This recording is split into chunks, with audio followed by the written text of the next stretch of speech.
আচ্ছা গাইস, তো gods mining প্রজেক্টটা তো 28 তারিখে স্ন্যাপশট নিবে। এখন ভাই কথা হলো, এখানে যদি আপনারা গডস পাঁচটা না নেন, মানে এখানে টুন ট্রানজাকশনের যে বিষয়টা আছে এটা যদি আপনারা না নেন, আপনারা কি অ্যাডপ এলিজিবল হবেন? তো সেটা জানতে পারবেন আজকের ভিডিওতে। এবং ভাই গডস মাইনিং নিয়ে অনেকগুলো গুরুত্বপূর্ণ কথা বলবো, সম্পূর্ণ ভিডিওটা আপনাদের জন্য গুরুত্বপূর্ণ হবে। তো ভিডিওটা আপনারা দেখতে থাকেন। গাইস, প্রথমে আসা যাক গডস মাইনিং যে 28 তারিখে স্ন্যাপশট নিবে, এই নিউজটা আমি কই থেকে পেলাম।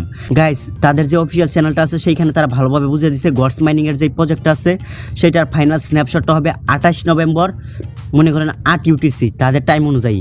তো আমাদের টাইম অনুযায়ী মেবি এটা হলো মনে করেন দুপুর 2টা PM হবে। তো এটা 28 নভেম্বরের স্ন্যাপশট নিতেছে। এখন ভাই 28 নভেম্বরের আগে আপনাদের যেই কাজগুলো করতেই হবে, তা না হলে ভাই আপনারা এয়ারড্রপ এলিজিবল হবেন না। তো সেটা এখন দেখাই।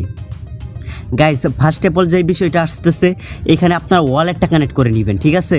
তো গডস পাসের বিষয়টা আমি পরে বলতেছি, এটা নিলে কি আপনাদের ভালো হবে, না নিলে কি আপনারা এখান থেকে এয়ারড্রপ পাবেন না, তো সেটা বলবো। তো আগে বলে দেই, 28 নভেম্বরের আগে আপনার যে কাজগুলো করবেন, এখানে দেখতে পাচ্ছেন আপনাদের যে টুনকিপার ওয়ালেটটা আছে সেটা কানেক্ট করবেন। এখন ভাই অনেকে টুনকিপার ওয়ালেট কানেক্ট করতে পারেন না, বা আপনারা হয়তো অনেকে ভুল কানেক্ট করছেন।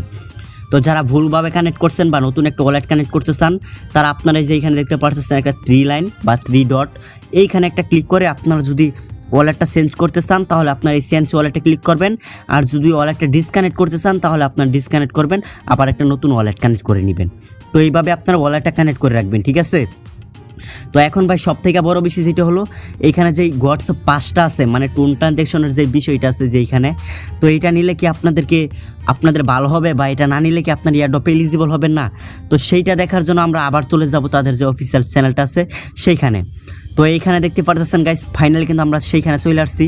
তো এখানে কিন্তু তার একটা বিষয় বলে দিচ্ছে, এখানে দেখতে পারতেছেন এয়ারড্রপ চেকলিস্ট, মানে এয়ারড্রপের যে চেকলিস্ট আছে সেইখানে তারা 4টা বিষয় উল্লেখ করে দিচ্ছে। একটা হলো গডস পাস, আরেকটা হলো গেট মোর গডস, আর একটা হলো ইনভাইট, দেন আরেকটা হলো স্টাই অ্যাক্টিভ, মানে অ্যাক্টিভ থাকতে হবে আপনাদেরকে। তো এইটাই। এখন ভাই এখানে যে গডস যেই 5টার বিষয়টা আছে সেইটা বলতেছি, এটা কি আপনাদের নিতেই হবে, এটা বাধ্যতামূলক? গাইস, এইখানে যদি আমরা আবারও সেইখানে যাই, আমি আপনাদেরকে ভালোভাবে বুঝিয়ে দিতেছি ভাই, এখানে সম্পূর্ণ ভিডিওটা দেখেন। তো আমরা যদি সেই পোস্টটাতে যাই গাইস, আমি আপনাদেরকে দেখাই। তো এখানে দেখতে পারতেছেন, এইখানে কিন্তু তারা ভাই সুন্দরভাবে বলে দিচ্ছে this is not airdrop criteria, ঠিক আছে? তো এইখানে সুন্দরভাবে বলে দিচ্ছে এইখানে যে চেকলিস্টটা আছে এটা কিন্তু এয়ারড্রপ ক্রাইটেরিয়ার জন্য না, মানে এয়ারড্রপের জন্য কিন্তু এগুলা না। তো এটা কোনো ম্যান্ডেটরি না।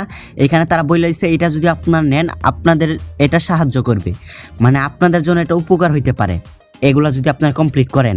এখন ভাই অনেকে বলবেন যে ভাই তাহলে কি আমরা এখানে যদি এটা না নেই আমরা এয়ারড্রপ এলিজিবল হব? হ্যাঁ ভাই, আপনারা অবভিয়াসলি এয়ারড্রপ এলিজিবল হবেন, কারণ ভাই এখানে কিন্তু তারা ওইখানে বলে নাই। তো এখন ভাই আমি আপনাদেরকে বলবো, এই কয়দিনে আপনারা যেই কাজটা করবেন, দেখেন ভাই আপনারা এই যে এইখানে দেখতে পাচ্ছেন ভাই ডেলি চেক ইন যেটা আছে এটা আপনারা প্রত্যেক দিন এটা করবেন। আর ভাই এটার লিস্টিং কবে হবে সেটা বলে দিই ভাই, এটা লিস্টিং হবে ডিসেম্বর মাসে লিস্টিং হয়েছে। তো এটা খুব তাড়াতাড়ি লিস্টিং হবে। আর ভাই এই যে এইখানে যেই টাস্কগুলো আছে এই যে দেখতে পাচ্ছেন চেক মিশন, এগুলো আপনার পারলে কমপ্লিট করে রাখবেন, এইটাই। আর ভাই এটা ডিসেম্বর মাসে লিস্টিং হইতেছে, আশা করি বুঝতে পারছেন। তো গাইস, এই ছিল আজকের ভিডিওটা যদি আপনাদের কাছে একটু পরিমাণ ভালো লাগে অবশ্যই ভিডিওতে লাইক দিবেন। যারা চ্যানেলে নতুন আইছেন অবশ্যই চ্যানেলটিকে সাবস্ক্রাইব করবেন, দেন পাশে বেল আইকনে একটা ক্লিক করে দিবেন। ধন্যবাদ।